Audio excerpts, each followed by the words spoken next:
So thank you very much for being here today. It's an absolute pleasure and joy to have you on this platform. And she has been on fruit since 1991. I'm sure there are some people here who were not even born then. So that's amazing. Um, and she eats a fruit diet because it ticks all her boxes of being ethical, spiritual, environmentally awake, and health. So it's what suits her personally. That's what she said. And what I loved reading was that she has raised two very healthy and happy children on a fruit diet. So I'm sure there are lots of moms here who want to know more about that. And Anne's book, which I have read a couple of years ago, Fruitarianism, The Path to Paradise, was published in 2009. And I just love the way that you speak about each fruit. Yes, she's holding up the book. How you speak about each fruit, its history. It's almost like a love affair with fruit. It's like a romance with fruit. I absolutely loved it. Knowing all the history and all the cultural aspects of different fruits, what they stand for, the symbolism, all of that. So it's a great book for people to pick up. She currently lives in North Queensland, Australia, although you're originally from the UK, right? Yes, yeah. Okay. And you just recently got your passport, so congratulations. Yes, thank you. Yes, I got my first Australian passport and I can still keep my British one, so it's quite exciting. Yeah. Excellent. And Anne does something that I would love to do, which is to garden veganically and work towards self-sufficiency. And she spends her time planting and caring for her fruit trees. I just love that. And enjoying the wonders of nature around her. And other interests include drawing, sewing, dancing, running, walking, researching, reading, and 1950s fashion. I guess when you're not hooked into the food matrix and constantly wondering what to eat and what to cook and all of that, I guess there is so much time to really live our lives so well. And one of the things I just want to say before we begin the conversation is that the thing that really inspired me to connect with Anne, apart from all these things that I've already mentioned, is just the clean, pure, positive vibe, the joie de vivre. I'm not a French speaker, but the joy of living that I kind of get from you. So thank you very much for spreading this vibe in the world and for being an inspiration to me and to many people who would like to walk on the fruitarian path. So could you speak a little bit about yourself and say anything that you'd like to the audience who's here today?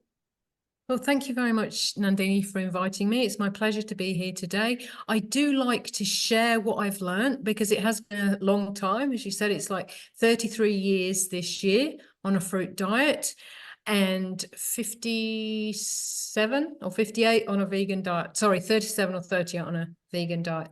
So, yeah, I started out deciding to become vegan for purely ethical reasons. I was already vegetarian, but I was no longer comfortable with a lot of the practices that were going on in the dairy and the egg industry. And it was a purely ethical thing. I was 20 at the time. I felt, that I was healthy. I didn't have any major health concerns. And health was furthest from my mind. It really was the ethical reasons for giving up all animal products.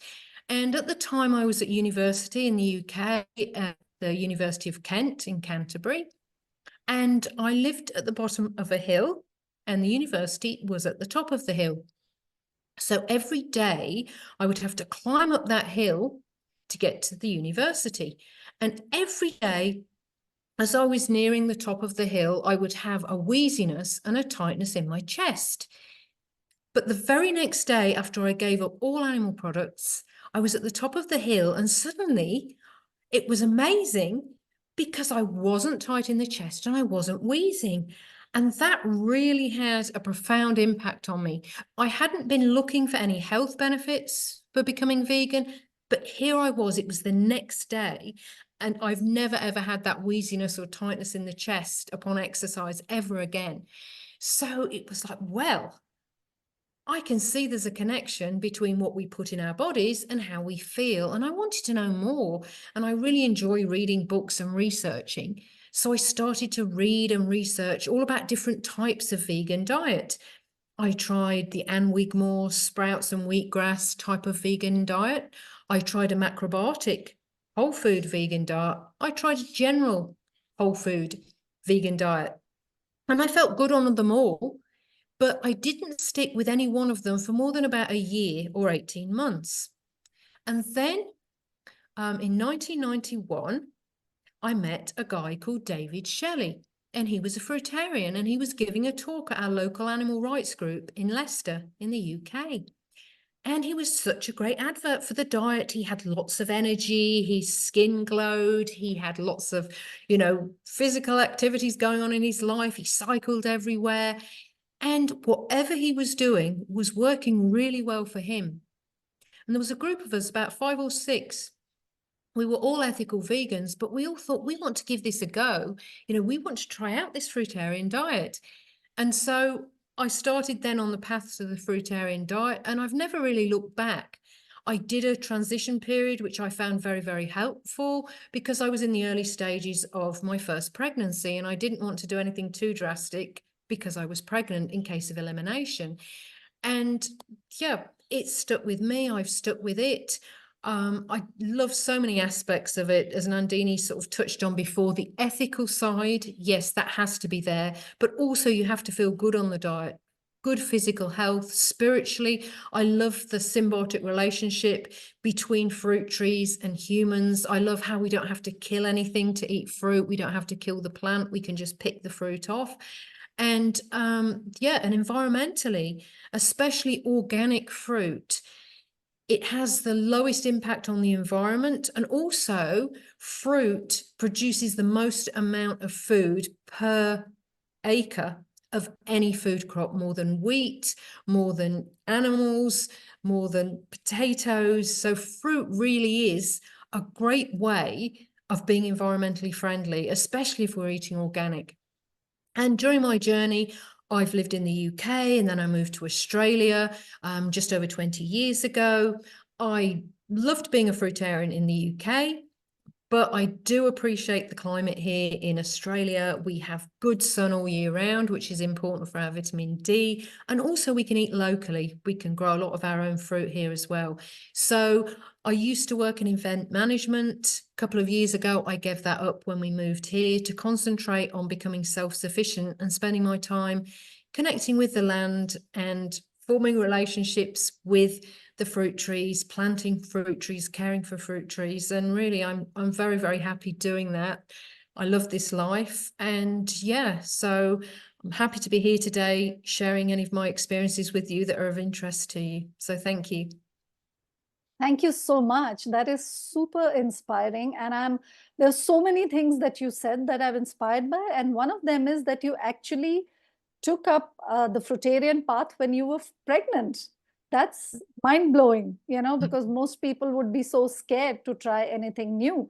Of course, you did it cautiously. So how long did it take you to transition to the fruitarian path once you decided that you wanted to be there?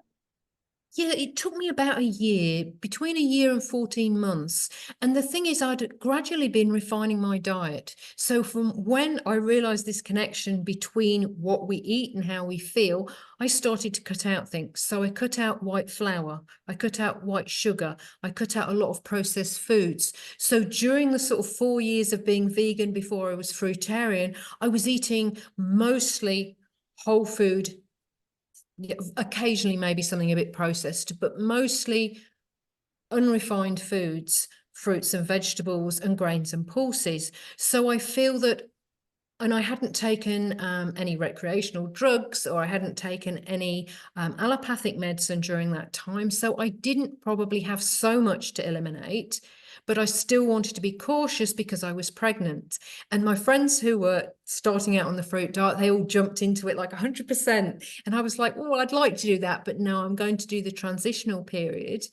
And it was very helpful to me looking back on it. I think the transitional period has helped me stay on the fruit diet. And one reason for that is during that transitional period, I would have times when I was 100% on fruit. I would have times when I was 80% on fruit. or 85%, 90%, 95%. And I came to realize during that period that if I had cooked food, and it was just something like a baked potato or a sweet potato, but if I had that for more than 2 days in a row, my body odor would start to change. How I felt first thing in the morning, the taste in my mouth first thing in the morning would change.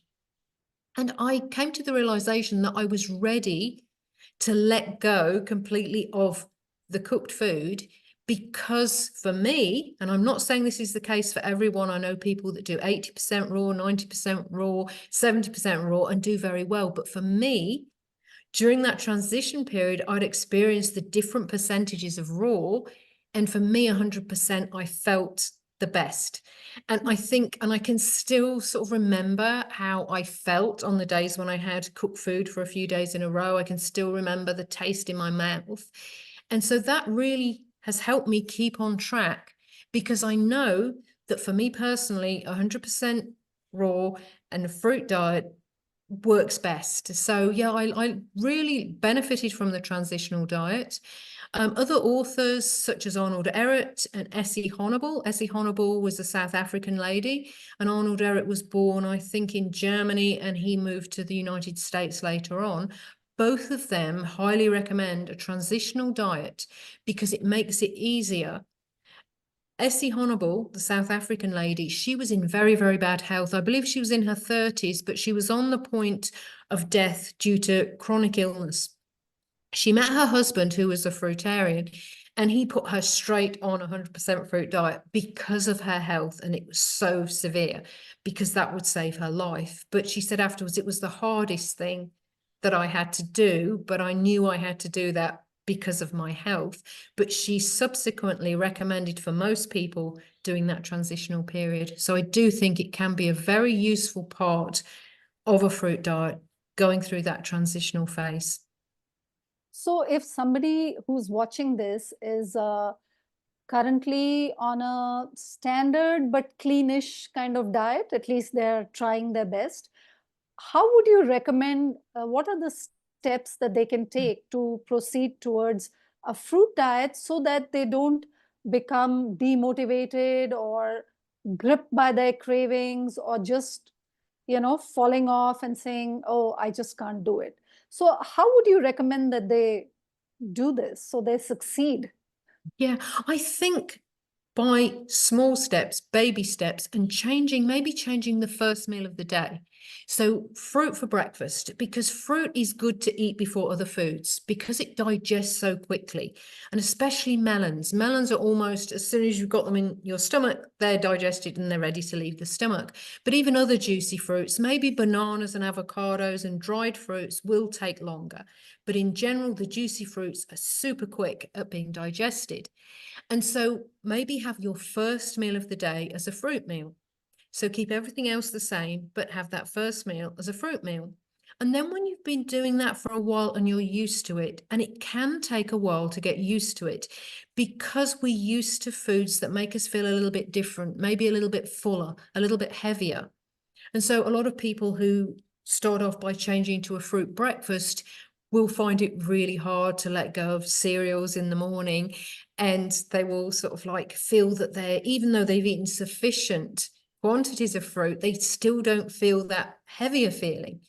And I think when you're comfortable with doing that one fruit meal a day, and when that's working for you, maybe have a second fruit meal, or if you're more into vegetables and greens as well, maybe have a salad meal as your second meal. You can have some of the vegetable fruits in that, so the cucumbers, the tomatoes, the bell peppers, avocados, zucchini, if you like those fruits, and then see how that goes, and keeping the last meal of the day to a cooked meal. And then maybe if that's working for you and you're feeling you'd like to go further and have a higher percentage of raw, then going for maybe having any snacks as fruit or raw. So keeping that evening meal, having the first 2 main meals of the day as raw or fruit. If you prefer the fruitarian diet, having 2 fruit meals. If you prefer to have more salad and vegetables, having maybe a fruit meal first and then the vegetable meal in the middle of the day, any snacks raw. And then the final stage, if you want to go the 100% route, is to have maybe 2 fruit meals in the day, fruit snacks, and then if you want the salad, have the raw salad at night. If you prefer to have the fruit, have the 3rd fruit meal at night. If you prefer to maybe do 70% or 80% raw, you could have, say, 2 fruit meals in the day, and then your last meal could be a big salad and some cooked food, whether that's some rice or some potatoes or some sweet potatoes, but also have a raw salad with it so that you're upping your raw percentage. And I think monitor how it works for you as an individual, because everybody's slightly different. We've all got past health histories, our genetics are different, and what works really well for one person may not work so well for another.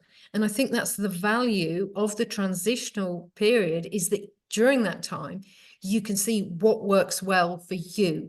Maybe 100%, it's too much, the elimination's too much, or you're getting cravings. And so instead of doing the 100%, you're gradually increasing your percentage of cooked. So maybe you're better off having a dedicated meal in the day when you have some cooked food. And also seasons can affect your diet. So in the summer, if it's hot, it's very, very easy to eat a lot of fruit because fruit's very cooling on the body.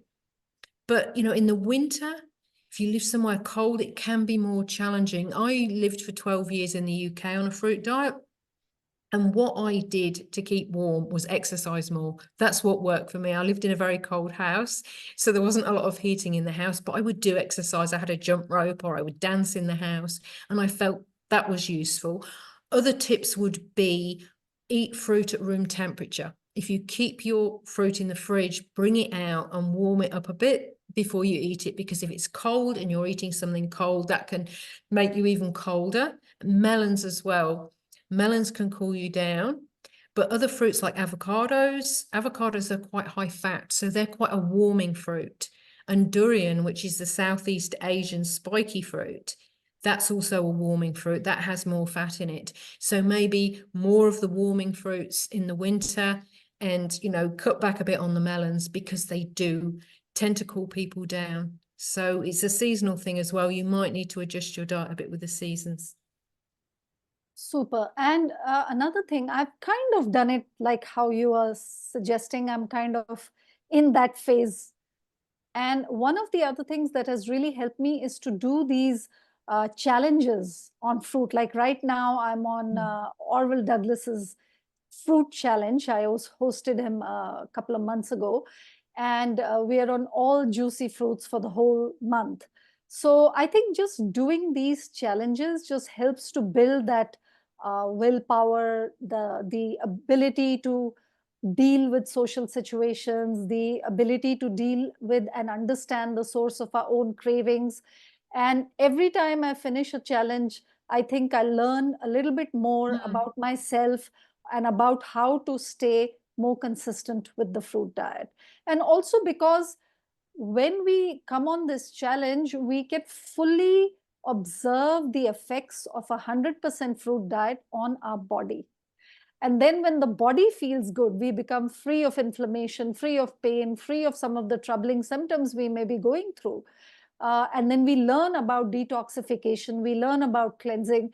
So it's very important that, you know, you join somebody's challenge. There are so many people doing fruit challenges or whatever, just to learn, like in a concentrated, focused manner, you know, in a month or a 15-day challenge. Or I also run a Navratri challenge, which is a 9-day of fasting challenge.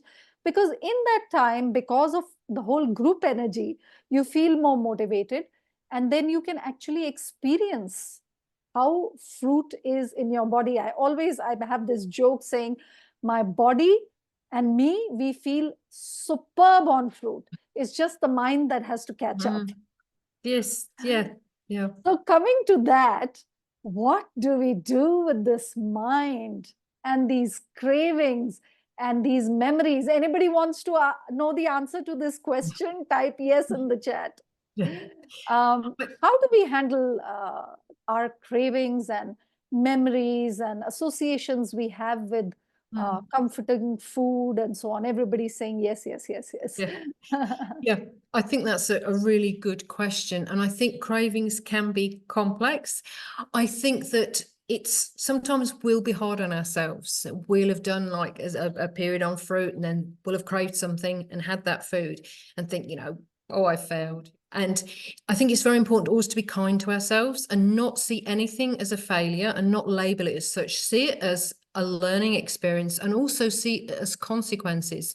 If you eat a food that you know doesn't really agree with you, or a food that you'd rather not be eating, be aware of the consequences. So instead of having a mango for tea, you might have some chips. And the next morning you feel dehydrated, you have puffy under your eyes, you don't have the energy, and just observe the consequences that when you have given into something that you'd rather not be eating, rather than being cross or angry with yourself. And also observe the consequences when you eat something that you want to be eating and you know works well for you. So if you have your last meal of the day as beautiful juicy mangoes and you wake up the next morning and you're ready to get up and go and you feel fresh and alive, be aware of the consequences. And also cravings are caused by our gut bacteria. So you might have heard of gut feelings. Well, our guts are very much connected to our brains through the vagus nerve. And so there's all this communication constantly going on between our digestive system and our brains. And if we are eating certain foods, certain processed foods, or certain very refined foods, we'll have a different gut microbiome and we'll have different gut bacteria in there. Now, the gut bacteria that feed on processed food and junk food, they want to keep eating that because that's what they live on. So if you stop eating that, suddenly you might get cravings and you might think, oh, I'm weak for getting these cravings, but be aware those gut bacteria are sending messages to your brain wanting you to eat that food. So that's something to be aware of. One reason for cravings is the gut bacteria. Now, if you've been transitioning a long time, if there's been a long time when you've not eaten certain foods, you will often find that you don't get the same intense cravings because your gut microbiome has changed. And when the gut microbiome changes, you get the helpful bacteria instead of these unhelpful bacteria, and they'll be craving the good foods, the fruits and the vegetables, especially in their raw state. So cravings is quite complex. Cravings are often associated with memories. I can smell food now that I ate as a child, and it takes me back. I don't want to eat that food anymore, but it still takes me back to my mother's cooking or family times. So it is a very strong connection between what's changed. And you can smell that food, you can smell it and think, well, that's childhood, but I don't have to have that same, I want to eat it. It can just be a pleasant sort of connection. The other thing with cravings could possibly be due to a deficiency. Whatever diet that we're eating, we need to ensure that we're getting our micronutrient needs met. So micronutrients are vitamins, minerals, and antioxidants. Macronutrients are proteins, carbohydrates, and fats. And it's quite easy if you're eating sufficient calories to get your macronutrient needs met. But often with non-organic farming, with poor soils, we may not be getting those micronutrient needs met. So especially minerals, because if they're not in the soil, or if they're not in a form in the soil that the trees can assimilate, the fruit we eat may be deficient in certain minerals. So if we get a craving, we do have to look at the possibility it might be something that we're deficient in. And I think the best way to ensure that we have a sufficiency of all the micronutrients we need is to eat a variety of fruit over the course of a year, eat seasonal fruit if possible, and eat organic fruit, because the soil that organic fruit is grown in is a much better environment for ensuring that calcium and other important minerals are absorbed by the trees. And the reason for that is that the microorganisms in the soil, the fungi, the mycelium, have a symbiotic relationship with fruit trees.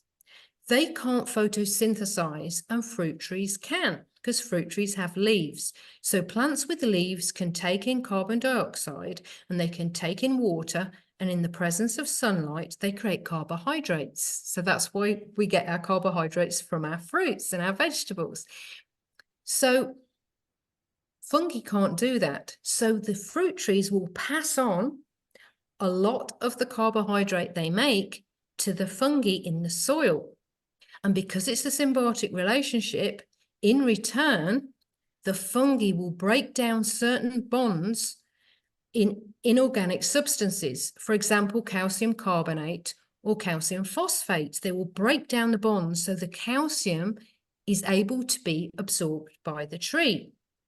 So when you've got a situation where herbicides, fungicides, or pesticides have been used in the soil, they kill the microbes in the soil.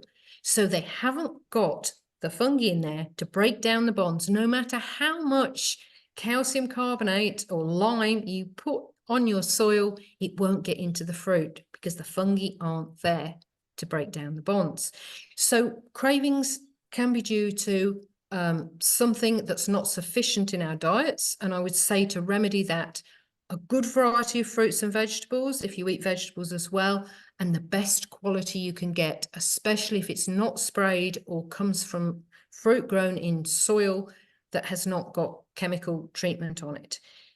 About 2 years into my fruit diet, I got an intense craving for scrambled eggs. Very, very, very intense. If I wasn't an ethical vegan, I would have said, look, I'm going to have a plate of scrambled eggs. But my ethics held back. It was such a strong craving.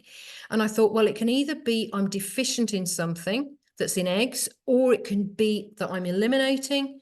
And as those toxins are coming out, I'm getting cravings. So I didn't have the eggs. After about a day and a half, the craving went away and it never came back. So from that, I believe that I was doing some house cleaning inside, I was eliminating, and as I was eliminating some toxins, maybe from eggs I'd eaten in the past, I was craving that food. Now, if I'd had continual cravings for eggs, I would have thought, well, maybe there's something in eggs that I'm deficient in. Maybe I need to look at B12, or maybe there's some kind of protein issue. So I think cravings can come about for different reasons.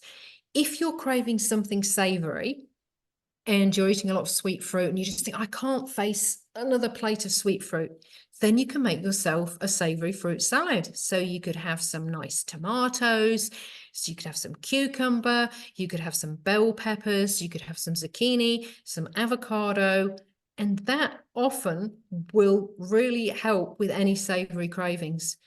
It's also important to eat good quality fruit for sodium. Again, sodium is a mineral. And the better quality the fruit, the better the soil the fruit grows in, the more likely the fruit will have good sodium levels.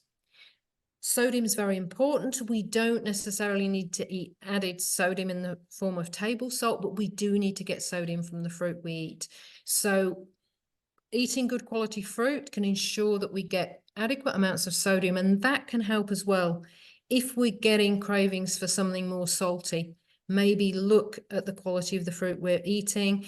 And also melons, not watermelons, but orange fleshed melon and Galia melons have good amounts of sodium in them for a fruit, and the sodium tends to be near the skin. So if you eat a melon, try and eat as close to the skin as possible, because a lot of the minerals are near the skin. And that's a good reason to eat ripe melons, because if you get an underripe melon, often it will be ripe in the center, but you can't really eat close to the skin because it's still hard, because the melon has been picked a bit underripe.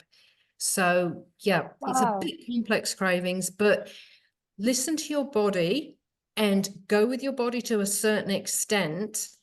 And sometimes the cravings will pass, like with me. And if they pass, it can well be some kind of elimination. If you constantly get cravings for a certain food, maybe you need more sodium in your diet. If you're really getting cravings for more savory foods, and just check the quality of the fruits you're eating to ensure you're getting the minerals that you need in your diet. Okay, so what you're saying is that when we get cravings, we either it is some sort of cleansing process that is happening of previous memories, and actually something similar happened with me after I went vegan. Maybe 3 or 4 years after I went vegan, I woke up one day with I used to enjoy Italian sausages Mm. earlier when I was not vegan. And I woke up one day with as if I'd had a dream about eating sausages and almost like of that taste in my mouth. And it was so weird because I did not have any craving to eat it. However, I had these impressions. And I mean, I did some sort of reflection and I just decided that this is just the past impressions of that thing leaving me. And Mm. within a couple of days, it was gone and it's never happened again. So I can relate to what you mentioned about the eggs because I had a very similar kind of experience. And the other alternate that you're saying is that if the craving stays for some time, then to consider what is it that is inside that food that our body might be missing. And that's why it's giving us the signal to eat that. Wow. Okay. Mm.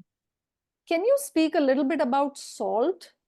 Like, why is table salt or even Himalayan salt or Celtic salt or sea salt, whatever, rock salt? Why is this? Is this our food? And if not, why not? Personally, I don't think it's a food. It's an inorganic substance, and our bodies find it hard to deal with inorganic substances. For sure, we need sodium. We need a good amount of sodium to get a correct electrolyte balance.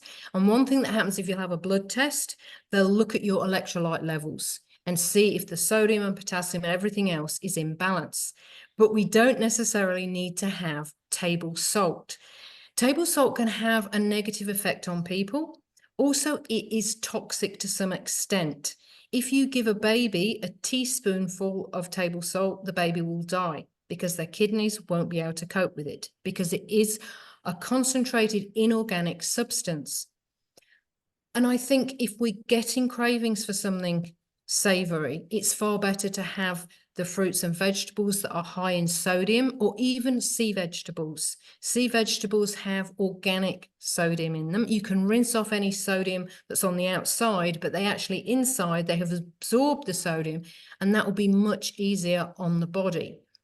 For me now, if I have anything with sodium in it, added sodium, I occasionally might have a sun-dried tomatoes, or I've had olives with salt because I do like olives, and it's very, very hard to find unsalted olives. I'm sun-drying my own now, but it's hard. And the next day, I'll get water retention on my feet, under my eyes. My eyes will be puffy. I'll put on water weight, sometimes almost a kilo extra. So for me, I feel stiffer.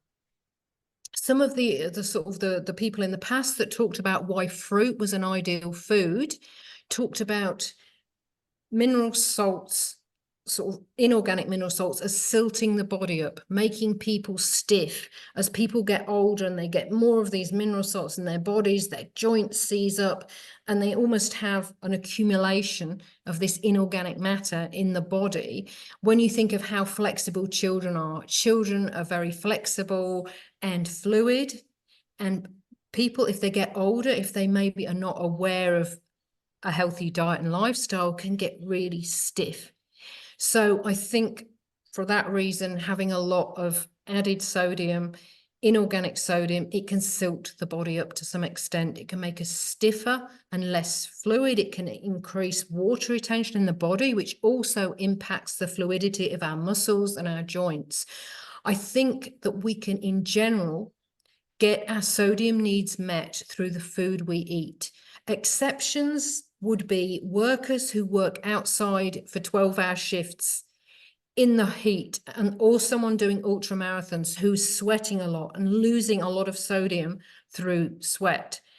And there are electrolyte drinks, and there's young coconut water is very good to balance our electrolytes. So if you feel dehydrated, sometimes coconut water from young coconuts or the jelly coconuts can hydrate us more than plain water because it has a good electrolyte balance. And people even used coconut water instead of plasma in certain times of conflict where they couldn't get the plasma. So in certain hospitals in Asian countries, during various wars, they actually used coconut water because the electrolyte balance was fairly similar to our blood. It has a little less sodium in it, but it's very good for rehydration. So I personally, wouldn't recommend table salt. For me, when I used to eat cooked food and added salt, I wasn't sensitive to it, but now I'm very sensitive to it, and I think that my body sees it as toxic now and doesn't want me to have any of it at all. You mentioned about inorganic minerals. So what about water? Because there's such an emphasis of getting minerals from water and all of that, and having mineral water and all of that. So Yeah, what's your opinion on water? I think it's the same thing. I think it's inorganic mineral salts generally in water. Now, if you live in an area where the water is hard, which means it has a lot of inorganic mineral salts in it, and you use a kettle and you don't filter the water, after a year, look at the element in your kettle and it will be thick with scale. That is the inorganic mineral salts. That is the kind of thing that can do that to your body as well. So I think, I do drink some spring water. With being on a juicy fruit diet, or predominantly juicy fruit diet, I don't tend to drink much water in the winter months. In the summer, I will drink water. I often drink Puro water, which is reverse osmosis, so it has no mineral salts in it at all. But I will still drink mineral water that has some in it, but I don't drink a lot of it. I think that the water in fruit it's been distilled in God's distillery. Somebody once said, orange juice is a drink that's been distilled in God's distillery. It's perfect. It doesn't have anything inorganic in it. So I think when we're having a lot of watermelon or melons or orange juice or the juicy fruits, we will find we need to drink less water, because we're having fruits that are maybe 90%, 80% water anyway. And that water in the fruit is very pure and won't silt us up. So it's not that I won't drink mineral water if it's got, some mineral salts in it, but it's not a big part of my diet. And by preference, I prefer to drink the reverse osmosis water because it doesn't have the mineral salts in it. Okay. So over here in India, it's very common for people to be drinking RO, reverse osmosis water. But we are being told that the salts should be not so low, they should be higher. But actually, Orwell Douglas recommends distilled water. And I was not very sure, on this whole water thing initially, till one day my water heater packed up. It wasn't working anymore. And the geyser, we call it geyser in India. So it wasn't functioning. And I called the guy and he said, "Have you ever cleaned it?" I said, "No." He said, "How long have you had it?" I said, 15 years I've been living in this house, and I didn't even know that one had to clean the water heater or the geyser. Anyway, he said, "That's the problem." So he took it down and he brought out of it at least 3 kilos of this accumulated salts that you mentioned, which forms in the kettle. And we don't even use the water heater throughout the year. We only use it 3 months in a year. That convinced me. When I saw the muck that came out of it, and I said, "Oh my God, when I'm drinking this water, the same thing is going in my body." And I have a condition called rheumatoid arthritis. And this is the last thing I want to be putting in my body. And I was converted after that. And of course, I understand that the best distilled water is the one that is already present in fruits. In coconut water, we have an abundance of coconuts in India, and in watermelons and melons and all the juicy, beautiful fruits we get, because we live in an amazing tropical fruit paradise.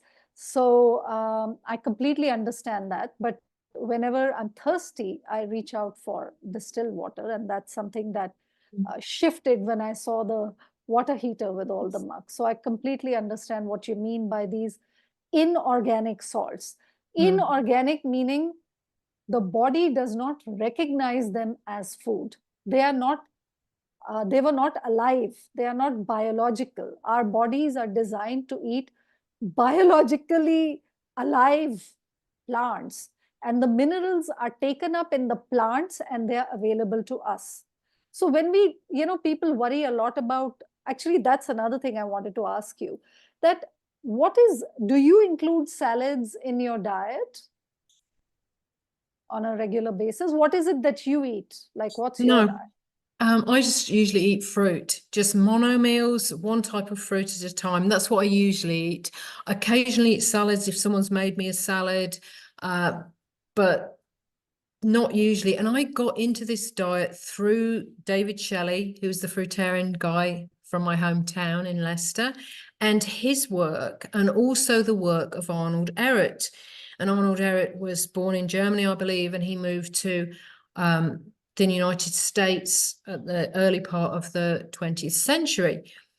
And Arnold Ehret said, if you desire tender greens, eat them, but they're not necessary. And so I never was attracted to greens and salad. I was always attracted to fruit. And if the fruit is really good quality, then you can eat it in a mono meal. And that's another reason for eating mono fruit, because you only eat really good quality fruit. You don't say, well, this papaya tastes a bit yucky, but I'll blend it up with some melon and it'll be okay. It has to stand alone. It has to be good quality. So I never got into sort of like eating salads. When my children were growing up, I thought maybe they need greens. I would get greens in. Nobody would eat them. They would end up being composted. So it's never been an attraction for me. If I go into a produce store, I don't even see the greens. I'll see the fruit. And I think what's important is the mineral content of your diet. So if you're not eating greens, because greens are often higher in certain minerals, you need to get good quality fruit. And I do believe it's possible to thrive on a fruit diet, but you have to get good quality fruit that's high in minerals, because in general, vegetables are higher in minerals, but not always. For example, if you've got a mamey sapote and it's been sun warmed, ripened, and you just pick it off the trees, it's perfectly ripe, it's been grown in good soil off a 20-year-old tree, that is going to have more minerals in it than a bag of spinach that's been grown hydroponically and it's been in the cold storage on the store shelf for maybe 3 or 4 days, and then you put it in the fridge and you eat it the next day. I can guarantee you that the mamey sapote, fresh off the tree, with a tree with deep roots, getting all that nutrition, no chemicals used, will be higher in minerals. So the bottom line for me, to ensure you get the minerals you need, the electrolytes you need, is good quality fruit, because good quality fruit, because the electrolytes are just certain types of minerals like sodium and potassium, and I think magnesium as well, and they are minerals that are found in fruit. But again, it's down to the quality. It's so important. I don't think I could be here today if I'd just eaten standard supermarket fruit. And it's always been a passion of mine to obtain good quality fruit. And I think part of that is your mindset and telling yourself, yes, I can access good quality fruit. I can afford good quality fruit, while at the same time doing the work needed to bring that fruit into your life. Because if you tell yourself, I can't afford organic fruit, I can't find organic fruit, you're programming your brain and yourself not to find organic fruit and not to afford organic fruit. And when my elder son was small, I was a single parent in the UK on a very, very low income. And I still managed to source really good quality fruit, a high percentage of it organic, through being part of an organic fruit buying group, which wholesaled really good quality fruit from all over the world. So when someone says, I can't afford it, I think that you need to be open to the fact, yes, I can afford it, but you do have to look at certain things and put certain processes, into play to be able to get that fruit. But I do believe that it is accessible to us more than we know. And the more we eat fruit and the more we are attracted to fruit, the more it's attracted to us. And we'll find fruit coming into our lives from all kinds of places. Yeah. Yeah. So I'm glad you mentioned this whole angle of organic. I've been eating organic for over 10 years now.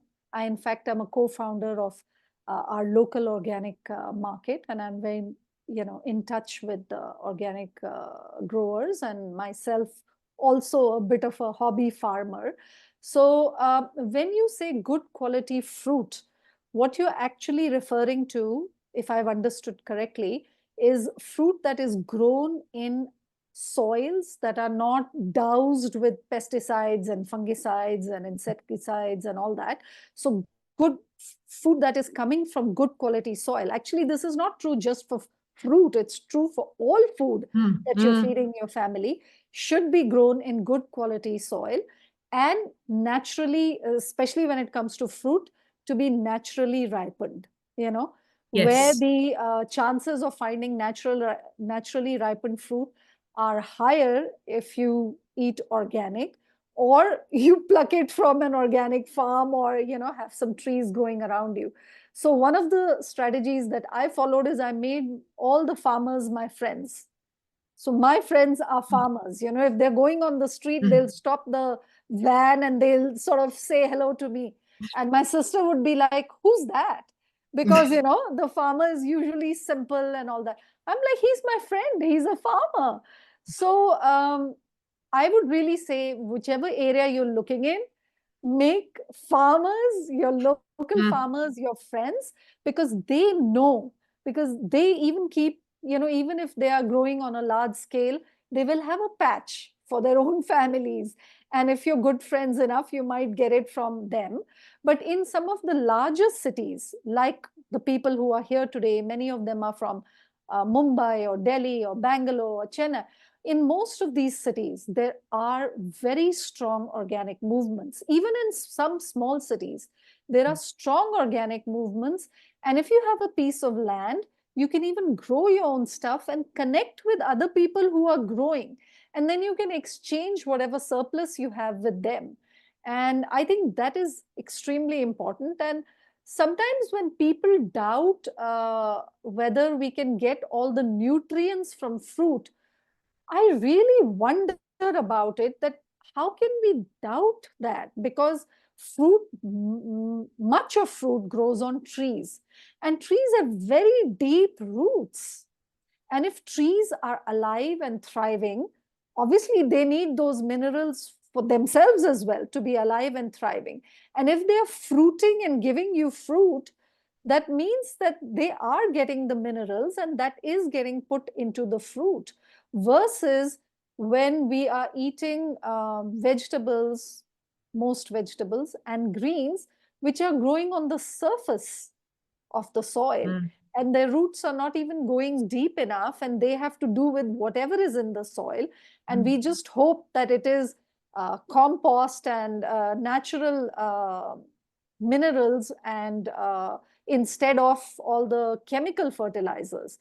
But mostly what is available in the market is all this, I would call it artificially grown. Conventionally grown food is actually artificially grown. We should actually be calling conventionally grown food as chemical artificial food, whereas organic is actually the real food. By giving that a special name, it feels like, oh, that's something exotic and special, and I can't afford it. It's for these rich people, or it's for these fancy people.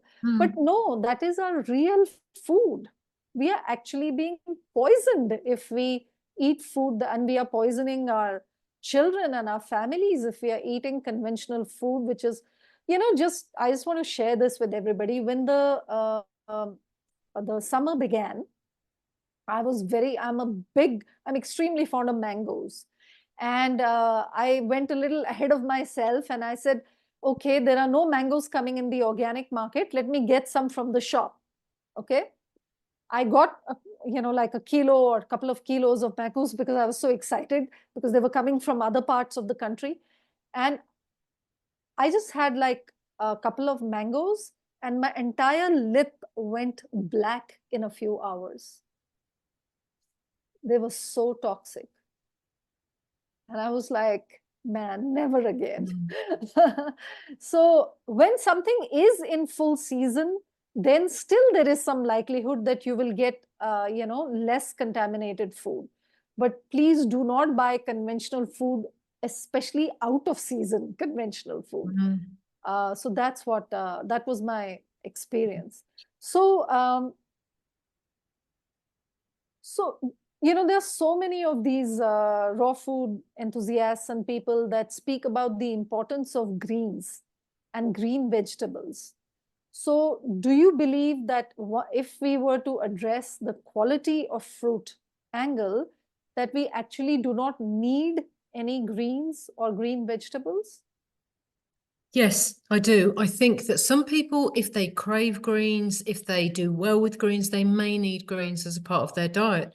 But on the other hand, I think if there are people that are getting really good quality fruit, they may not need to add greens, because if you're getting your micronutrient needs met from fruit, so if you're getting the minerals you need from fruit, you might not need to have greens in your diet. But I think be open to it and listen to your body. And the more you refine your diet, the more you adopt a natural diet, the more you can hear your body, and your body will let you know what it needs. And if it's saying, I really want some spinach, or if I really want some lettuce, then maybe it does need that. It's not like saying, oh, I want a chocolate bar or I want a bag of chips.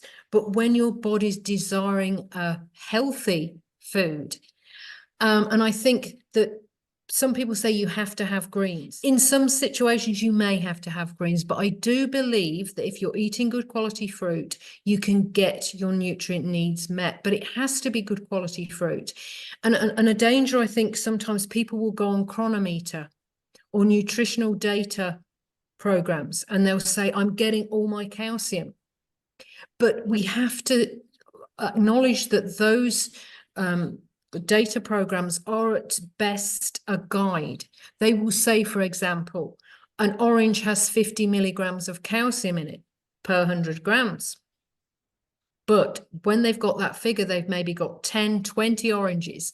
They've all had different amounts of calcium in them, and they'll add them together and then get an average. So if you've got a really beautiful orange that's been grown in beautiful soil in an old citrus orchard, it's been picked when it's perfectly ripe, and it's only been a few days in the store, and you eat that orange, you might get from that orange, if that weighs 100 grams, you might get 150 milligrams of calcium. But if there's an orange that's been grown in soils that have been saturated with chemicals, so they kills off the fungus can't break down those bonds in the calcium molecules, and it's been picked under ripe, it's been stored for a couple of months, that orange may have 12 milligrams of calcium. It may have, a tenth of the calcium of a good orange. So that's why the bottom line, to ensure you're getting your needs met in terms of micronutrients and minerals, is to get the best possible fruit you can. You can grow some of your own. You can look for community gardens. Community gardens are wonderful because not only do they give you physical benefits, you're sharing in some of the fruit that's being grown there, you're working out, you're getting some physical exercise, but community gardens have been shown to really improve people's mental well-being because you're coming together with other people with a common purpose and shared goals. So for people that have been suffering with depression or sadness or loneliness, some psychologists are getting those people to join in community gardens, and their mental health has vastly improved. So I think that's a wonderful way that we can eat better and also feel better. Some people have gardens where they can grow some of their own fruit. Some people have neighbours, and you can always ask your neighbour, can I help you pick your fruit? Can I pay you something for it? And sometimes it's an elderly person that isn't able to pick the figs or the mangoes off the tree, and you can see them dropping to the floor, and you can knock on the door and say, excuse me, could I buy some of your fruit? Could I help you pick some of your fruit? And most times people will say, oh yes, come and help yourself, and you can pick some for them and you can pick some for yourself. So there's many ways. Organic buying groups, foraging. When you forage, you do have to know what you're looking for, because some fruits are deadly poisonous to humans, and some fruits are poisonous when they're underripe, such as ackee and chocolate sapote and persimmon. So you do have to know what you're doing if you're foraging. But when I was in the UK, I would forage a lot. I would get lots of berries, cherries, and they would really supplement my diet. So that's a whole other talk about foraging. But that is That one sounds thing. like paradise. Yes, yeah. I So think most that's, of us don't have access to it in the big cities because we've taken out all the trees and the fruit trees, and yeah. we just live in small cubby holes, and Mm, so that's what mm. we're dealing with. Yeah, but even sometimes in suburban areas, I know for sure in like America and in the United Kingdom, they plant a lot of mulberry trees in parks and cherry trees along the streets. And some of the Wow. cherry trees are bird cherries, which are not good for us to eat, but a lot are delicious. And I feasted when I lived in Leicester on cherries from old cherry trees planted by the council in streets at the edge of parks and things. So it's surprising what you can find when your radar is switched on to fruit. You will notice fruit trees in surprising places often, but you have to be careful. Make sure that the area hasn't been sprayed or anything. But that's another way. There are definite ways that we can attract good quality fruit into our lives. Yeah. But with the greens aspect, if you desire greens, if you feel better with eating greens, I'm not anti-greens, but I do believe for some people, if they can get those nutrient needs met by fruit alone, they don't necessarily need to eat greens as well. So I had one more question, which is very important when it comes to uh, the social life. Because when we go onto a fruit diet, it's almost like socially now, what do you do? When people get together, it's so much around food. Family gatherings are so much about food. Um, do you feel socially cut off? How do you manage that? And how would someone who's very much in the grip of socializing, and that's a big part of their life, and if they want to come on to, how do they do it? How do they navigate this journey? Yeah, I think that's a very good question. And I think that one of the important things for thriving on this diet is to have faith in the diet. And I don't mean blind faith. I don't mean just saying, I'm going to be a fruitarian for the next 33 years and everything's going to be fine. I mean having a faith that's built on a good foundation through research, through reading, through looking at anatomy, physiology, dietetics, biology. And when you have a faith, because yes, spiritually, it's a wonderful diet, but when you look at the science and the science backs up that we are frugivores by design, then you have a faith in what you're doing. When you know about dietetics, you know what minerals are in certain fruits, and you know how our body deals with those, what minerals our bodies need. You have a certain faith. And I think when you have that faith, that's mirrored back to you. So socially, if you're healthy and if you have that solid foundation, then people are less likely in a social situation to be critical of what you're doing. As well, bringing children into it. My children are healthy and very happy. And I remember one meeting I went to where I talked, and the meeting went on for 4 hours. There were two speakers. And my younger son at the time was about 3 or 4 years old, and he came with me and he sat on his chair. Bear in mind, this is a 3 or 4 year old sitting on a chair for 4 hours while adults are talking. And he was just very still. He wasn't hyperactive. He was probably bored, but he was able to do that. And at the end of the talk, this man came over to me and he said, I'm very impressed by the fruitarian diet. I like what you said, but what impresses me more is the behavior of your child, because your child is able to just sit there peacefully for 4 hours during a meeting for adults. And also, my children were always very healthy and happy and energetic.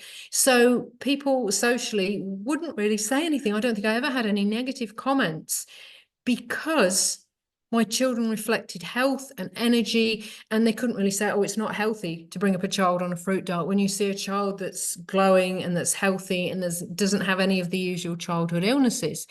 And I also think this confidence within ourselves because we have a solid foundation of our faith in the diet. People pick up on that and people aren't so critical, and we're also confident. I've been on a melon mono diet, and I've been to an expensive like hotel, and I had a 3-course meal with my friends, and I had 3 courses of watermelon. And it was great. And I was happy with that because I'm happy with my diet. And I don't really care if anybody else thinks it's strange. When I've been water fasting, I've been out for meals with friends and family, and I've just drunk water, and I've had a great time because a lot of our social interaction, the food brings people together, but it's not just about the food. It's about talking, sharing, picking up on the energy of your friends and family. So socially for me, I've not noticed many issues, but I've always had this confidence in my diet, and I think that helps a lot. And also, I think sometimes we need to have faith in the wonderfulness of other people and how accommodating other people can be. I'm just going to share a couple of examples. With my elder son, he went to school, his first year at primary school. It was Christmas, and the children had stockings made for them by the teachers and the teaching assistants. And the other children had candy and sweets and chocolate put in their stockings. And they made a special one for my son with fruit and nuts and dried fruit. And that really touched me because I thought people will sometimes go the extra mile and be really accommodating. You don't expect it, but when it happens, it's lovely. And another example which really touched me was with my younger son, Cappy, and he was going to a birthday party. Now, the party he was going to, the people were not even vegetarian, but they made the whole party raw vegan because Cappy was going. And to me, that was just so lovely, so thoughtful and kind. And when I've had parties, I've always put on when my children were younger, we always had big parties, fruitarian parties, and we pushed the boat out, and we had little men made out of kiwis and fruit kebabs and fruit rockets and big cakes and made out of fruit.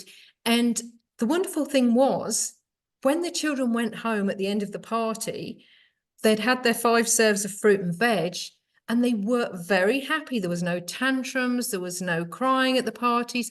Normally, parents say to me, when they take their children home from parties, the children are really hyperactive because they've had the E numbers, they've had a lot of sugar, they've had a lot of processed food. So I think socially, you need to be confident in what you're doing. If you're not confident, other people will pick up on that. You have to sort of believe in what you're doing. And if you don't feel confident in your diet, you maybe need to look at, well, is this the diet for me? Do I need to do more research until you get to the place where you feel confident and you're happy to go out to a restaurant and not have anything if you're fasting, or to have a fruit platter. Most restaurants, if you phone ahead, will do you a fruit platter. If they don't have fruit, what you can often do is say, can I bring my own fruit in, and I'll pay a plating fee, and can you serve it up for me? But most cases, I've been to all sorts of different types of restaurants, and I've always managed to get a nice fruit platter. And I think it's part of this mindset as well that we were talking about. If you are open to fruit and believe that you're in the flow with this diet, there will be a flow, and you'll find that fruit will come into your lives, and you'll go to places and there'll be a fruit salad available or fruit for sale. And it does I do believe in this flow in the universe. When you're on a path that's right for you, and it might not be a fruit diet that's right for you, it might be a different diet, but whatever diet's right for you, and you're on the path of that diet, you will have a great flow in your life, and you will have synchronicity, and the social situations will be joyous rather than stressful. Amazing. So what you've just described to me is kind of, be the change you want to see in the world, because your belief is so strong, and you're so convinced about it, that your determination shines through, and it changes other people. Because you spoke about somebody putting out a raw vegan party for your son. So I think that's a brilliant example of how, when we are strong enough, and I've had similar experiences in my life as well with my family and so on, that it is possible. We don't have to just go with the mainstream narrative and imagine that nobody is going to accept us and this is going to be inconvenient for other people and things. We fall into this people pleasing trap a lot. But instead, if we know that this is good for me, and while I'm not forcing anybody else, I know that it is good for them as well. So I'm not doing anything wrong if I'm quietly sitting and eating my fruit, and if the host feels like, oh, she's not eating my food, that's the host's problem, not my Mm. problem, Yeah. and I'm doing it in Mm. the most loving way, and I'm doing Yes. it for myself. Yes. And So I'd just like to share another example. One time I was working in a plant nursery. It was very hard physical work. There was only one other woman apart from me working there. It was long days, long shifts, and I would bring some fruit with me to eat for like the morning tea break and lunch. And everybody would sit inside this really dark, poky little hut with their sandwiches. And I just would sit outside by myself in the light, in the sun, and eat my fruit. I never said anything to anybody. And gradually, people would join me. They would have their sandwiches, but they would bring fruit as well. And in the end, there was about 7 or 8 people would sit outside and have fruit for their break, as well as their other things. And that was just really lovely because there was no, I didn't say, come outside and sit with me and eat fruit, but people just wanted to join in. And that's a really precious memory for me, that we'd have such fun, just sitting there and eating fruit. And people would, just by seeing me sitting there eating fruit, they would come out and join me. So yeah, don't limit ourselves, by thinking no one's going to like this, everyone's going to think I'm mad, because people will surprise us. Yeah. And I want to ask one final question, and then we end the conversation, and I'll go on to the Q&A. So, I mean, no conversation about fruit or raw vegan or vegan can be complete without, ta-da, protein and B12. So can you just quickly go over, can we meet our nutrient requirements, especially for protein and for B12 with an all fruit diet? I believe we can if we're getting good quality fruit, not necessarily B12. We'll talk about protein first. Most fruit has some protein in it. Some fruit will have more, like I think durian has a bit more, avocados have a bit more. In general, if we're getting enough calories for our needs, we will get enough protein, unless you have an issue assimilating protein. When we see starving children with the big extended stomachs and they're protein deficient, the reason they're protein deficient is they're calorie deficient. And if a child is calorie deficient, it's more important that any calories that go in are used for energy. So they're used for sort of to power the brain, to power the heart, to power the lungs. So protein can be converted into energy instead of being used for protein, because yes, the child will be probably not growing, probably have protein deficiency, but will not be dead if your heart's not beating and if your lungs aren't going and if your brain's not functioning. So protein deficiency can happen, but it's very rare. And usually if protein deficiency happens, it's because we're deficient in calories or we have an issue assimilating protein. But in general, I've had 2 pregnancies on this diet. I've had very healthy and happy pregnancies. I've extended breastfeeding for 3.5 years with my elder son and for 4 years with my younger son. And I wasn't protein deficient. I produced good quality milk. My babies grew. They were perfectly formed when they were born. So I do believe that some people can get the protein they need from the diet. If you have issues assimilating protein, if you're not getting good quality fruit, then again, there may be issues. With B12, B12 is not sort of like, it's produced by bacteria, basically. It's not something that we produce. Some people can produce B12, I believe, but it's produced by bacteria in the gut. It's not produced per se by the person. Now, I've known people do this diet for 20 or 30 years. They haven't supplemented B12 and they haven't had any deficiency symptoms. I've known other people do the diet for 18 months and have had severe B12 deficiency, which has corrected as soon as they've taken a supplement. So it was pretty sure that it was B12 deficiency. Again, we're all individuals. When I was pregnant, when I was breastfeeding, I supplemented with B12. And I would recommend that because I had a friend who didn't supplement during pregnancy and her baby was born severely B12 deficient. But again, it's an individual thing. Some people seem to be able to, maybe they're eating more natural fruits, maybe there's B12 on the surface of the fruit, maybe they can assimilate it better. Other people don't seem to be able to and need to supplement. So you can do blood tests to ascertain your B12 levels. I have rarely supplemented during the 33 years I've been on the diet. And I have not had any deficiency symptoms. When I have blood tests, my B12 is low, but it's in the normal range still, but it's on the lower side. I did an experiment about 4 months ago where I supplemented with B12 for 2 months to see if I would feel any different, and I didn't feel any difference at all. If you have a deficiency and you supplement, you should feel better. I didn't feel ill or anything. I just thought I'll do an experiment because I haven't supplemented for so long.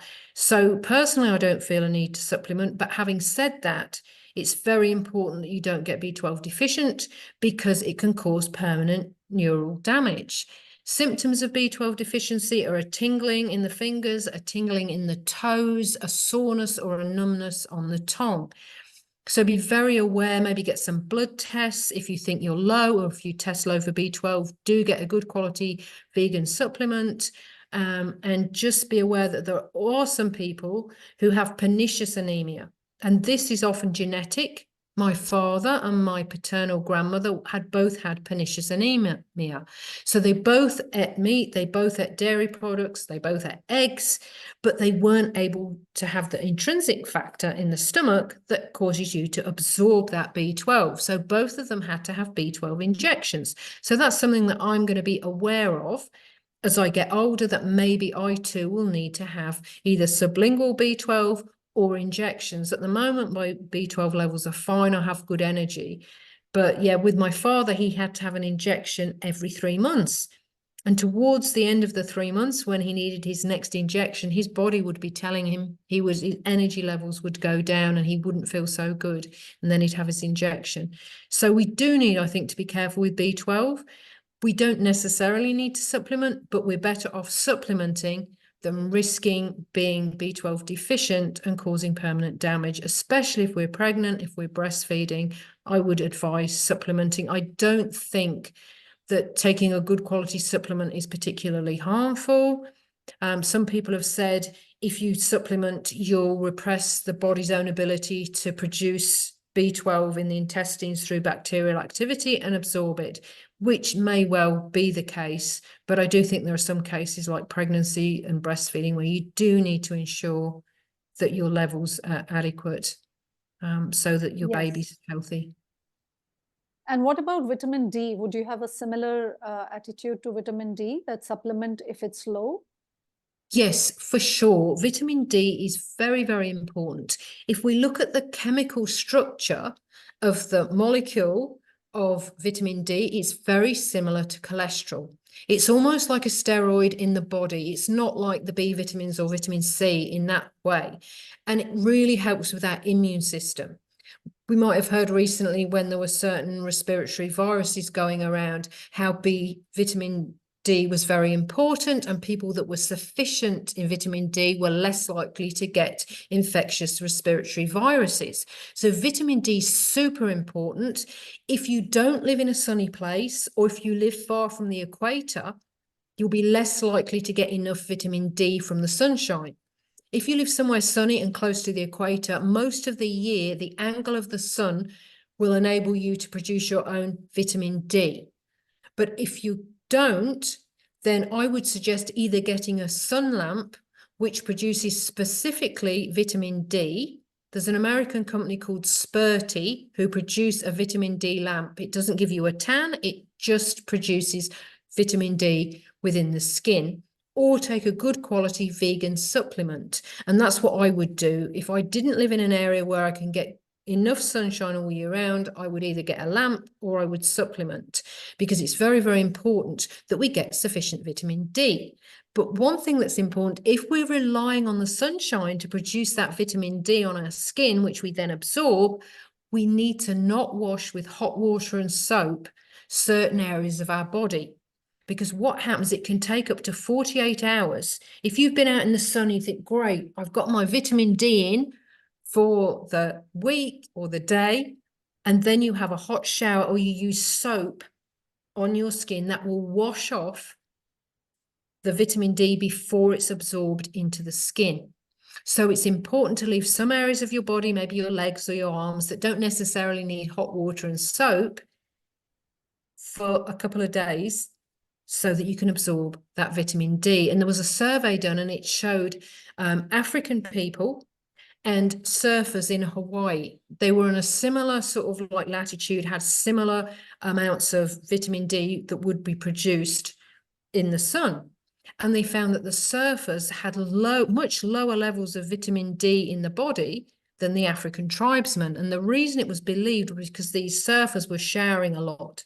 And so, yes, they were out in the sun, but by showering a lot and using a lot of soap, it was washing off that vitamin D before it was fully assimilated into the body. So that's an important point. If you're relying on the sun for your vitamin D, even if you live in an area where it's sunny, where you can get sufficient vitamin D for most of the year, if you're washing that off before it's had a chance to be absorbed, you still could be vitamin D deficient. So it's incredible that in a country like India, which is close to the equator and is in the tropics, and we have an abundance of sunshine, there are still a huge number of population that is low in vitamin D. And it's primarily being put down to a couple of things. One is people are not going out into the sun and exposing their bare skin. They're putting a lot of lotions or oil or sunblock, and that is preventing the skin from absorbing vitamin D. And the second is that there are many cities which are highly polluted in India. I mean, like almost the entire North India is super polluted, I think even down to central. And because of that, the good quality sun rays are not able to penetrate through that pollution.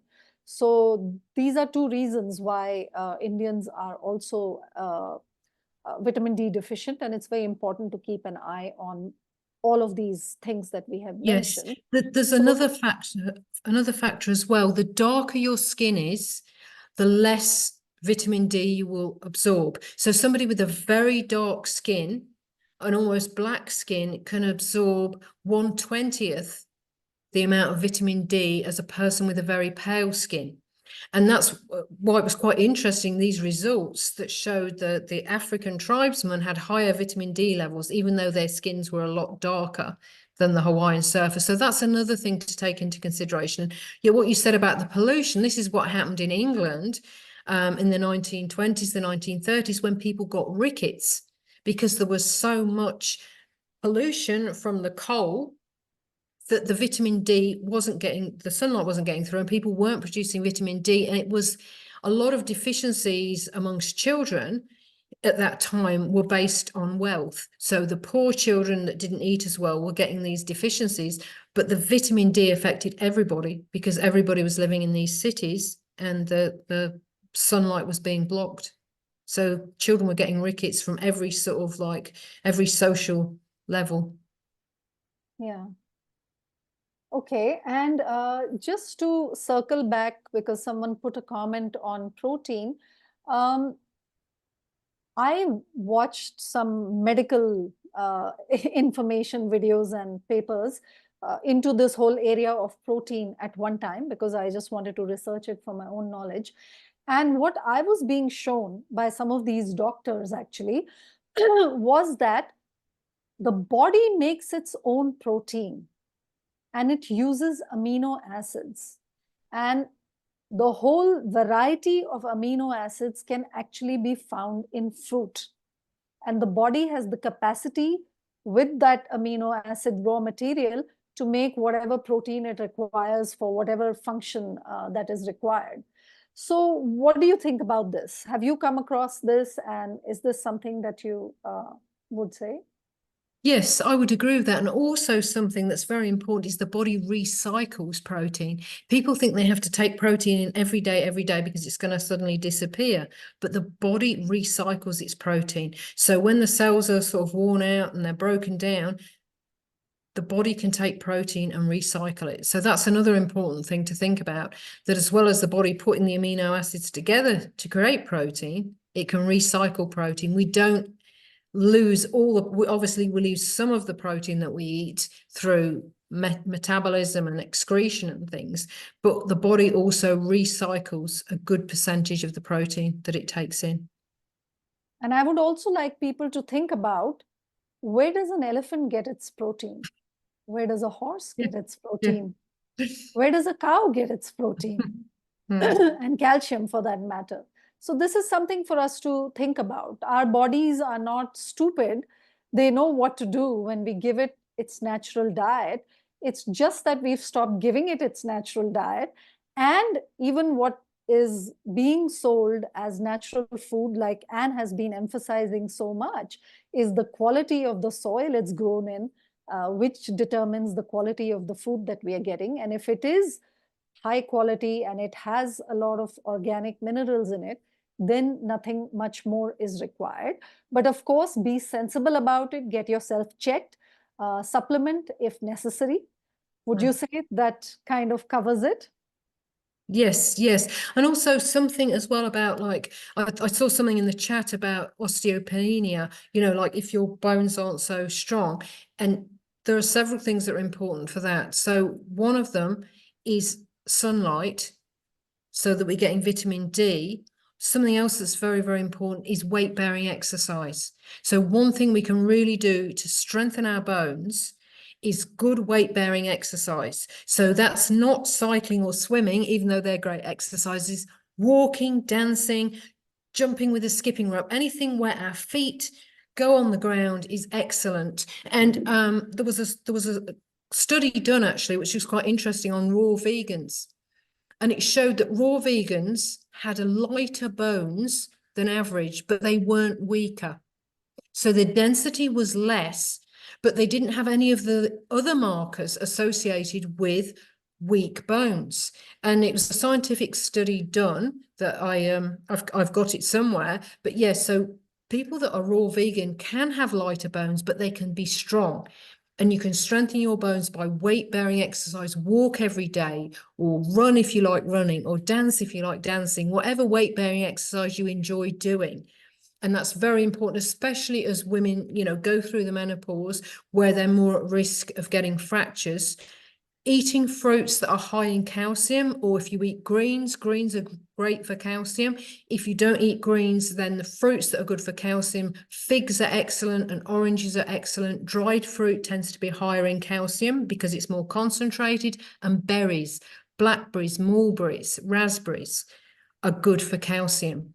And again, the better the quality, the more calcium is going to be in those fruits and the vegetables as well. The better quality, the greens, the higher the calcium levels will be. So sunlight or vitamin D, if you can't get sufficient sunlight, or a vitamin D lamp, weight-bearing exercise, and foods high in calcium and good quality fruits. They're the three things I would say are important for good bone health, especially as women go through the menopause and they're more susceptible to getting fractures.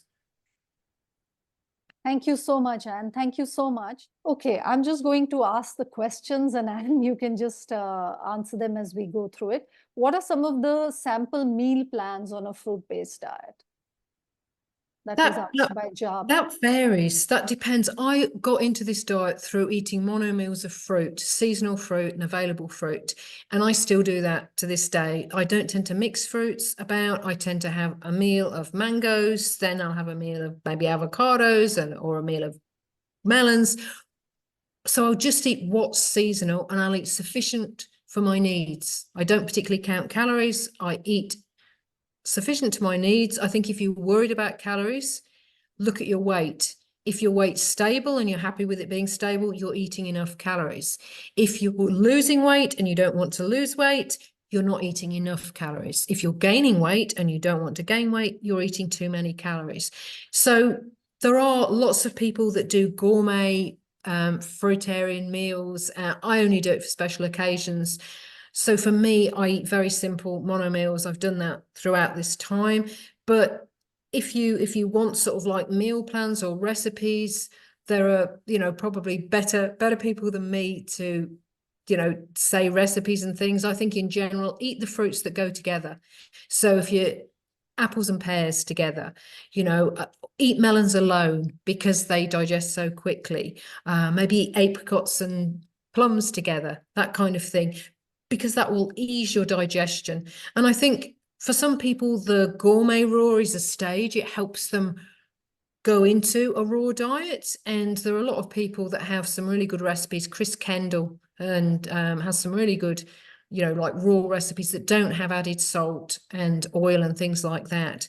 But I just tend to eat simple. I tend to eat seasonally, what's available, what's good quality, what I'm attracted to. And that's how I sort of got into the diet. I never went through the gourmet stage. And there's been times when I've been served a gourmet raw meal and it's quite nice, but I wouldn't want to do it all the time. And I don't feel as good afterwards as if I've just had a bowl of mangoes or a couple of papayas or something.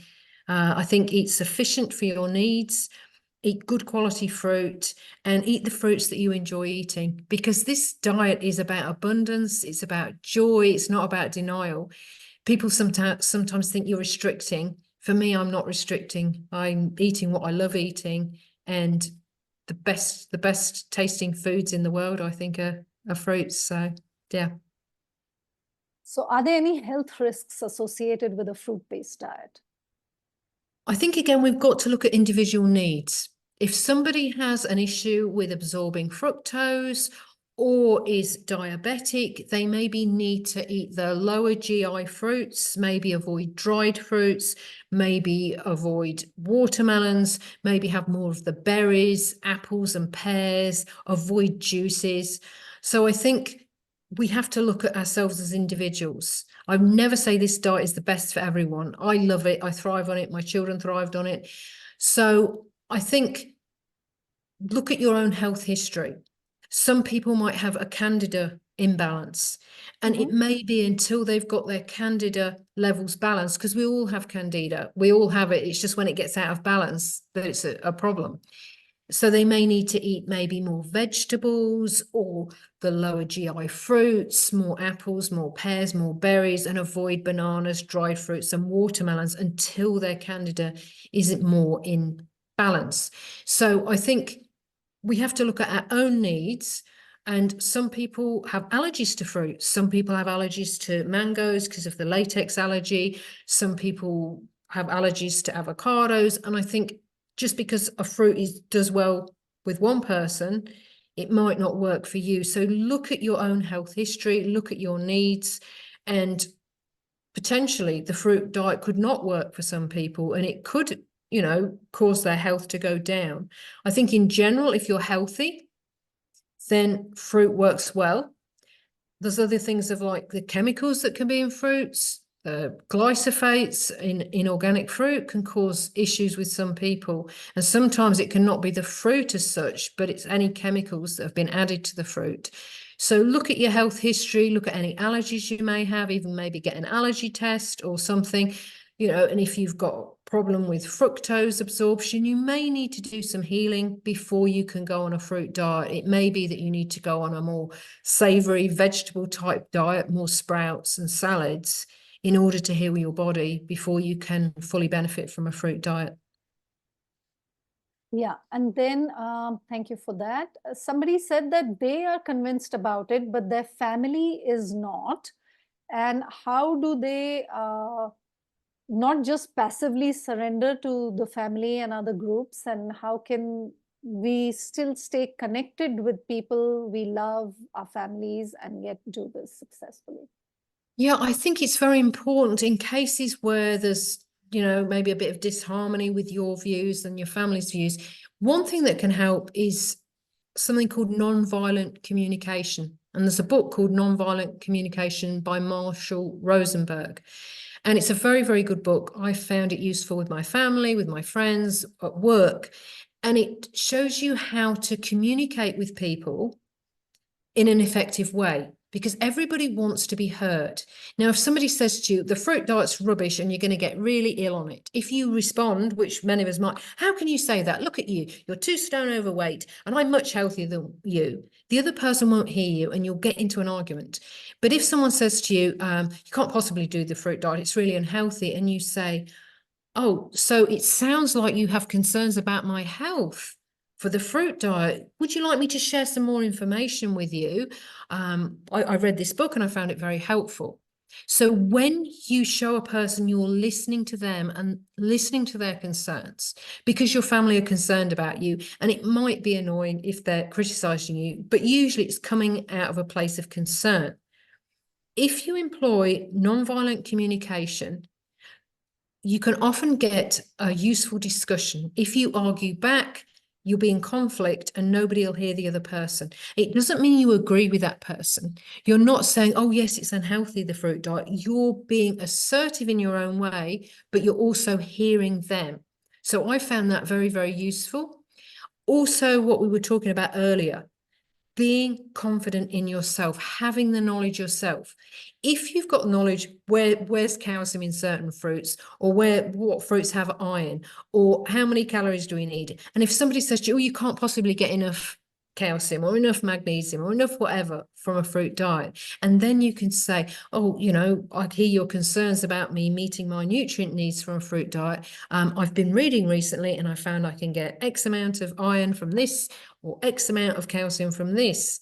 And so, you can answer people using compassionate communication or nonviolent communication, but also have your knowledge. Because if you've got that knowledge, if you've done the study and you feel confident in the diet, you can share that with people in a compassionate way so that maybe their concerns will be lessened. And I've used it with my family, my kids, not on the diet side, but with my teenagers, I've used non-violent communication, and it often works to deflect a potential argument or conflict. So I would say do your research, know your stuff, and communicate effectively with your family or your friends so that it doesn't get into an argument which just wastes your energy and they can't hear anything you're saying and you can't hear what they're saying.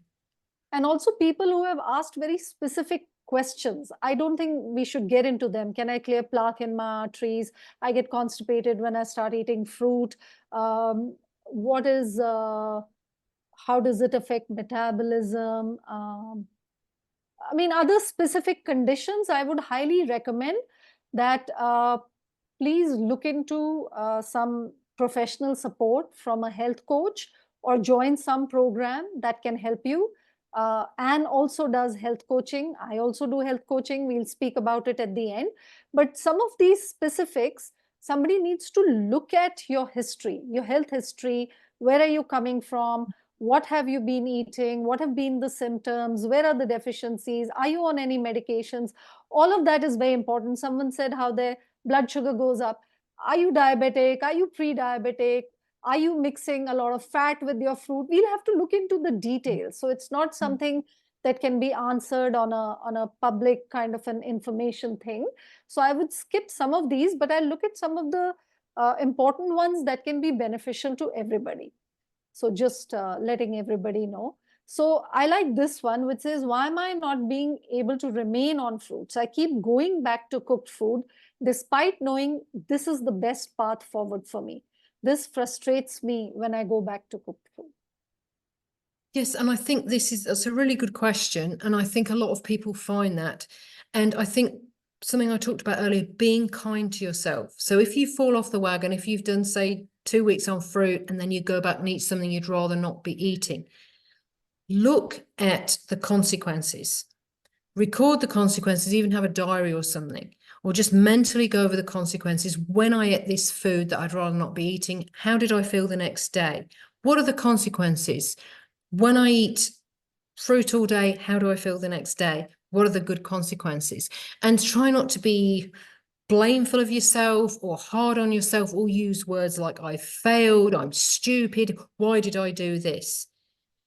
Be kind to yourself, look at consequences, because it's important, because when we look at the consequences, we can see what's the most effective diet for us. But when we start blaming ourselves, a lot of eating is emotional eating. And the more we blame ourselves or are unkind to ourselves, we're more likely to go and eat something we'd rather not be eating. And a really good tip that I read years ago from a book called The Beverly Hills Diet by Judy Mazel, and she really knew fruit.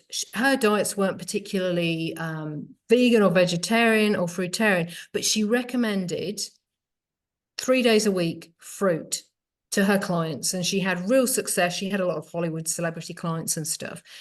But one thing she said that I say to people a lot is nothing is leaving the planet. If I really want it, it will still be there tomorrow. So if you really fancy a bar of chocolate, you're really getting cravings for it. If you say to yourself, nothing's leaving the planet. If I really want that bar of chocolate tomorrow, it'll still be there. 9 times out of 10, the next day, you don't want the chocolate. Because when you say to yourself, I'm never eating chocolate again, your subconscious is like, what? I'm being denied this. I'm never going to have chocolate again. But if you give yourself permission to have that, if you really want it the next day, you're not likely to want it as much because you're not denying yourself something in that way. And when we deny ourselves something, even consciously, we can be thinking, I don't want to eat chocolate. It's not really the best thing for me. I'd rather have a peach. Subconsciously, we can be thinking, I'm denied, I'm not going to have chocolate again. I really want chocolate.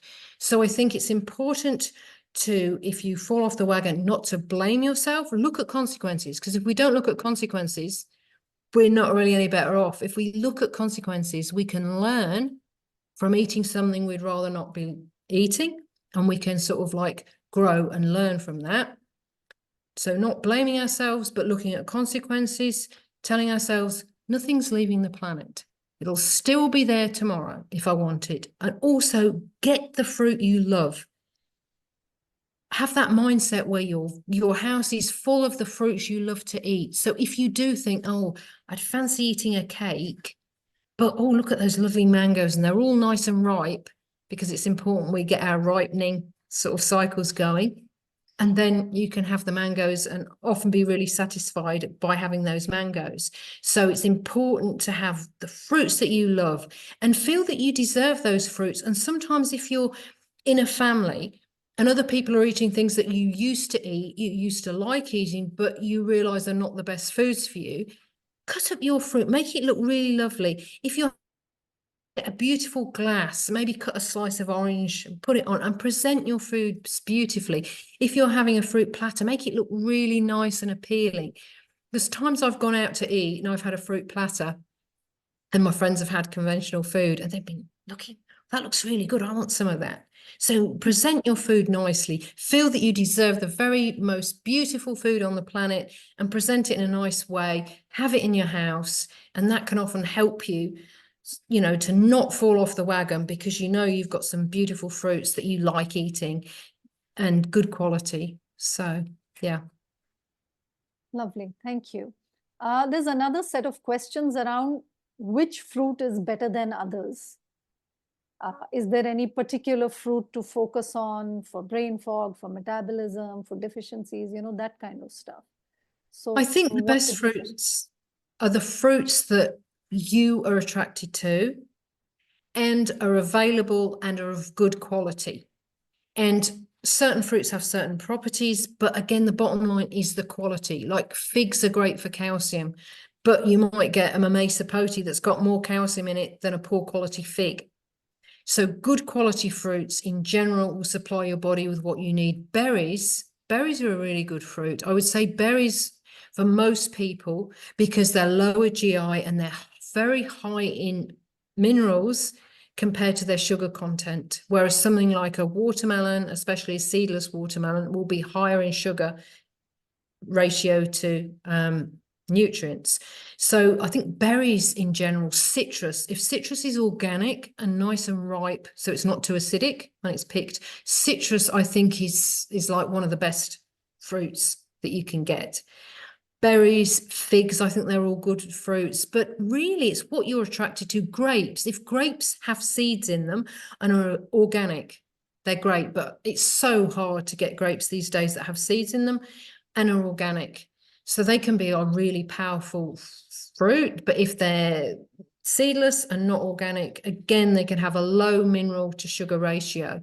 So I think the best fruits are the fruits that you're attracted to, are good quality, and that you can easily access. I don't think there's any one fruit that's better than the others. Although having said that, I think citrus, figs and berries are pretty good generally for their micronutrients. Could you just just to finish, and then you can speak about your work and how people can connect with you. But just as a final question, I wanted to ask, what is the one thing that you would like to leave people with?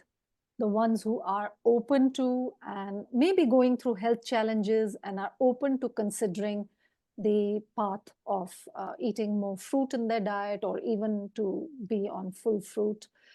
What is the one last thing that you would like to say to them? I think your needs are individual and important to you. Someone else might be doing something and it might be working for them. Somebody might need so many calories. I think your needs are very individual. Something Arnold Ehret said, he said, most people fail at fasting and fruit diets through not taking into consideration individual needs and needs changing over time. So I think it's really important, whatever you're doing, to look at your individual needs, and they may not be the same as someone else's, and also be aware that needs change over time. There may be a time in your life when you need more fatty fruits, or you need more greens, or you need more citrus in your life. And just because somebody else does really well doing mono orange juice diets doesn't necessarily mean that that's the best mono diet or the best fruit for you. I think it's really important. I think when we say everybody should be doing exactly what I'm doing, people fall through the net. So I think do your research, try things out, see what works best for you, and apply that to your fruit diet or your fasting or whatever you do to improve your health. Really value your individual needs and also listen to your body. You can listen to 1,000 people, you can read 1,000 books, but your body will let you know what it needs if you're living a natural diet and lifestyle, and if you listen to your body. And I do think when we start getting on a natural path, when we start healing, when we start eliminating, then our body lets us know, I really want citrus, or I really want grapes, or oh, some green leaves are needed now. So I think take your individual needs into consideration is very, very important. And also, be kind on yourself and realize that needs can change over time as well. That's a super important point. So to everybody who is a little skeptical or who's not quite sure, I would say just try with baby steps and just feel how your body feels. Even if all you want to try is a fruit breakfast to start with, it's good enough. Just feel how your body feels on a fruit breakfast. How does it feel till you eat your cooked food? And if, let's say, someday you are not able to have fruit, or you got tempted and you ate something, feel how your body feels. Allow your body to be your guide. This is not something that Anne is saying, or Nandini is saying, or any of our teachers are saying that you need to follow. You already have the best guide and teacher at your disposal, which is your own body's instincts, your own body's sensations, feelings. Just stay connected to that. Experiment with that by going on a lighter, more raw, veganish, more fruit, fresh fruit, and just see how your body feels. Your body will tell you what the truth is. Don't believe either of us. Your body will tell you what the truth is. Just listen to that. And I would, how can people get in touch with you? Where should they start? A lot of the people miss the name of your book. Can you just tell them where to get the book? I think somebody tried to get it on Kindle, but it's not available on Kindle in India. How can they access it? So this is my book. It's currently not in print, but I have a PDF copy, and I'd be happy to email a PDF copy to anybody that's listening, anyone that's here today. So you can contact me by my email address, which is fruitbatann@yahoo.com. And that's Anne with an E. So fruitbatann@yahoo.com. Or you can look at my website, and that's got contact details on my website. My website is fruitgod.com. I also post a lot of stuff on Facebook. So my Facebook is fruitbatann. If you search Facebook for Anne Osborne, you'll find me. I have albums of information on the fruit and the fruit diet. Yeah, so Instagram, I'm Fruity's Beaut as well. I put information on Instagram. But yeah, if you'd like a copy of my book, email me. If you can't get my email address or get it wrong or anything, my website, fruitgod.com, has a contact page which gives my email address. So thank you very much, Anne, for giving us all this precious information, which is based on a lived experience of somebody who's been living this life for 33 years. This is no joke. We are so grateful to you for taking the time out and sharing all of this so openly and open-heartedly and lovingly with all of us. And I would love each person to just write down before you leave just 3 takeaways or 1 takeaway, something that really resonated with you, that shifted your mind, or that you're going to do differently as a result of attending this this conversation. And I'm also going to allow people to unmute, and you can all come on video, and we can say thanks to Anne for all her time and all the valuable knowledge. Okay, wonderful to see so many of you here. Thank you for joining today. Thank you for taking your precious time to listen to all this. And you are all, I think you should be able to unmute yourself if you want and say what you want to. Biggest takeaway: future looks bright, love fruit more. The quality of fruits is important, organic is important. Wonderful. Thank you. All right, everybody can unmute and thank Anne.